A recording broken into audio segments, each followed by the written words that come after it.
आज महायुतीचे उमेदवार आमचे बंधू महादेवरावजी जानकर यांच्या प्रचारार्थ आयोजित या सभेला मंचावर उपस्थित या राज्याचे उपमुख्यमंत्री आदरणीय देवेंद्रजी फडणवीस, मंचावर उपस्थित उपमुख्यमंत्री आदरणीय अजितदादा पवार, आमचे सहकारी बबनरावजी लोणीकर, आमदार रत्नाकर गुट्टे, आमदार मेघना बोर्डीकर, आमदार बाबाजानी दुरानी, आमचे सहकारी सदाभाऊ खोत, राजेशजी विटेकर, माजी आमदार मोहन फड, माजी आमदार रामप्रसादजी बोर्डीकर, माजी आमदार विलासरावजी खरात, या मंचावर उपस्थित संजय केणेकर, राहुल लोणीकर, संतोष मुरकुटे, सौरभ परिहार,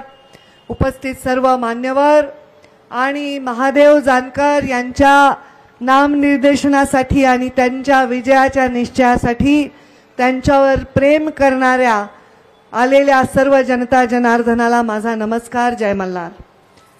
मी आज इथे प्रचाराच्या या सभेला आले. मला काल महादेवजी जानकर यांनी फोन केला आणि त्यांनी सांगितलं मी फॉर्म भरतोय. आज 1 एप्रिल आहे. मला आधी वाटलं की एप्रिल फुलच करायलेत.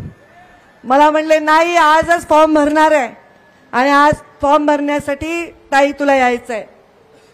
त्यांनी मला फोन नसता केला तरी माझ्या आतापर्यंतच्या परंपरेनुसार त्यांची काळजी घेण्यासाठी आणि त्यांच्या कार्यक्रमाला यशस्वी करण्यासाठी मी हातभार लावण्यासाठी आलेच असते, याच्यात कुठल्याही शंका असण्याचं कारण. मला आठवतो तो दिवस जेव्हा महादेव जानकरांच्या कार्यक्रमाला चौंडीला मी आणि मुंडे साहेब गेलो होतो आणि तेव्हा मुंडे साहेबांनी सांगितलं होतं की माझ्या वारस पंकजा मुंडे आहे तरी मी महादेव जानकरांना माझा मुलगा मानतो. तुम्हाला प्रॉपर्टी मिळणार नाही पण राजकीय वारसा नक्की मिळेल असं त्यांनी सांगितलं होतं.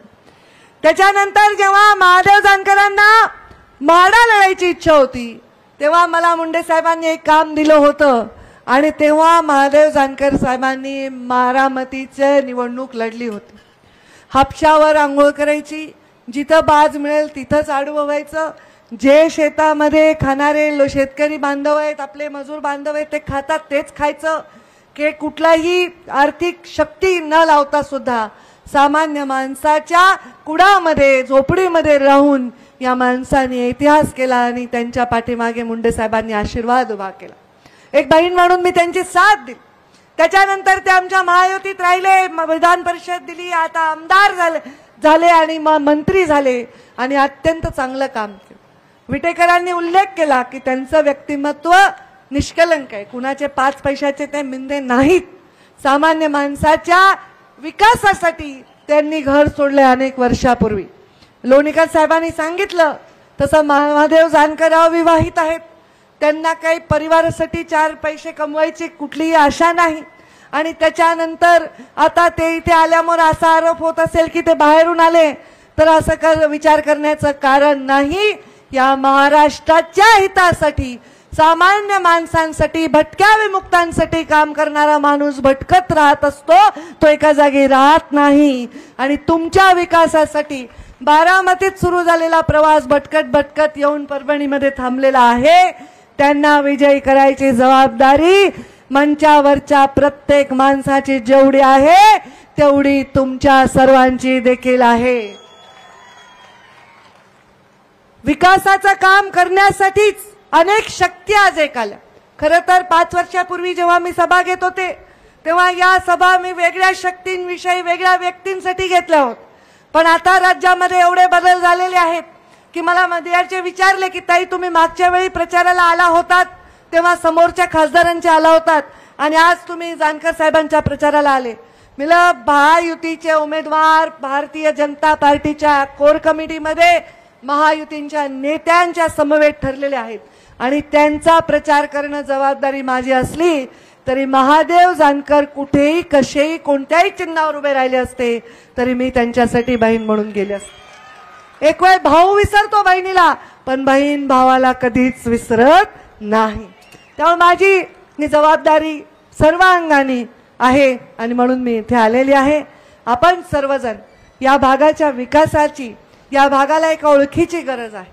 डायरेक्ट सत्तेच्या बरोबर राहून सर्वांगीण विकास करण्यासाठी महादेवजी जानकर यांना आपण प्रचंड मताने विजयी करा आणि एक गरीब सामान्य माणूस राजकारणामध्ये एका उंचीवर जाण्याची स्वप्न बघतो, तर त्या स्वप्नांना तुमच्या सगळ्यांच्या हाताची साथ मिळाली पाहिजे, अशा प्रकारचं उदाहरण इथे प्रस्थापित करा।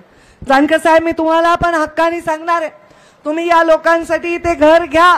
तुम्हाला काही फार मोठ्या घराची गरज नाही, तुम्ही एकटेच आहेत, तुम्हाला काही फार मोठ्या घराची गरज नाही। जे काही घर तुम्ही घेताल त्या घरासमोर वंचितांची, पीडितांची गर्दी झाली पाहिजे आणि त्यांचं प्रत्येक काम तुम्ही मार्गी लावलं पाहिजे। तुम्ही इथेच राहा, या लोकांच्या विकासासाठी काम करा, त्यांचं आयुष्य घडवण्यासाठी काम करा। ईश्वराने तुम्हाला दिलेली जी संधी आहे त्या संधीचं सोनं जनतेची सेवा करून करा। कारण सत्ता म्हणजे सर्व नाही, सत्तेमध्ये आम्ही राहिलोत, पण माझ्या अनुभवामध्ये फक्त 95 ते 99 सालापर्यंत मुंडे साहेबांना सत्ता होती, नंतर कधीही सत्ता नव्हती, पण जनतेच्या मनातली त्यांची सत्ता कधीच कमी झाली। मी सुद्धा आता स्वतःच्या अनुभवावरून सांगते, खरं तर आता मी उमेदवार आहे, उमेदवार असल्यामुळे मला माझ्या मतदारसंघात राहणं आवश्यक आहे। बऱ्याच चर्चा, बऱ्याच गोष्टी, अमुक आहे निवडणूक, तमुक आहे निवडणूक बाहेर येत आहेत, त्यामुळे मी अगदी डीप जाऊन काम करते, लोकांच्या भेटीगाठी घेते। मी लोकसभेत आत्ताच जाईन असं मला वाटलं नव्हतं, पण पक्षाचा आदेश आहे, मी निवडणूक लढायला उभी राहिलेली आहे। आणि असं असताना सगळेजण मला म्हणतात, ताई तुम्ही सभेला या, तेव्हा मला वाटलं नाही की बाहेर मी फार राज्यात वेळ देऊ शकेन, पण जानकर साहेब तुमच्या प्रेमापोटी मला इथे येणं भाग होतं, एक तुमच्यासाठी मी इथे आले। पण आज निवडणूक लढताना तुम्ही लोकांना जो शब्द द्यायचा आहे तो शब्द त्यांच्या सेवेचा आहे। आज 5 वर्ष कुठल्याही पदावर नसताना सुद्धा जेव्हा मी लोकांच्या समोर जाते, लोक माझ्या विकासाचं उदाहरण देत आहेत, तेव्हाच्या सर्व जाती धर्माला सोबत घेऊन जाण्याचं उदाहरण देत आहेत, तसंच उदाहरण तुमच्याही बाबतीत लोक देतील याचा मला पूर्णतः विश्वास।